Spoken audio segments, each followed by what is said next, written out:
দেখতেই পাচ্ছ আমাদের গরম গরম চিকেন এবার হয়ে গেছে মোটামুটি রেডি। এবার আমাদের খাওয়ার পালার দিকে আমরা এগোচ্ছি। গন্ধ অসাধারণ ছেড়েছে। তো চিকেন নিয়ে বাটিতে করে সার্ভ করে আমরা বসে পড়ছি। এবার আমরা এই টেবিলের মধ্যেই খাবো। আমাদের রান্নাবান্না কমপ্লিট হয়ে গেছে, হাঁড়ির মধ্যে ভাত রাখা, আর এখানে বনিও রেডি খাওয়ারের জন্যে।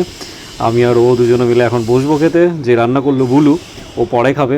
তো ওই যে সাদা গেঞ্জি পরে দেখতে পাচ্ছ আমাদের রান্না করলো রাঁধুনি। যাই হোক, খুব ভালো রান্না করে। এবার আমাদের ভাত সার্ভ করবে। তো ভাত নিয়ে আসছে, চলো ভাত দিতে শুরু করলো। অনেক বেশি ভাত দিচ্ছিল আমাকে, তাই আমি ওকে বারণ করলাম যে বেশি ভাত দিস না, যা আছে এটাই অনেক। কারণ চিকেন অনেক বেশি আমাদেরকে দিয়েছে, বাটি ভরে ভরে চিকেন দিয়েছে, যে এতটা চিকেন সত্যি খাওয়াটা অসম্ভব হয়ে যায়। তো যাই হোক, জিভে জল চলে আসছে, ঝটপট শুরু করে দিলাম খেতে। বড় একটা লেগ পিস যেটা তুলে নিলাম। চিকেনের কালার এইরকম অ্যাকচুয়ালি রিচ চিকেন, মানে তেল মশলা এরকম অনেক দিন পর খাচ্ছি, জিভে ভীষণই জল আসছিল। যাই হোক, আমি তো শুরু করে দিলাম খেতে। টেস্টও আশা করি অসাধারণ হয়েছে খেতে।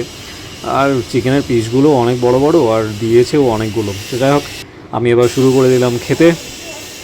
পেটে খিদে, জিভে জল, 2:30 বাজে। যাই হোক, এবার এখন আমি খাওয়ার মজা নেব ভালো করে। অনেক দিন পর এরকম স্পাইসি চিকেন খাচ্ছি। তো চলো, দেখা হবে তোমাদের সাথে পরের ভিডিওতে, পরের ব্লগে।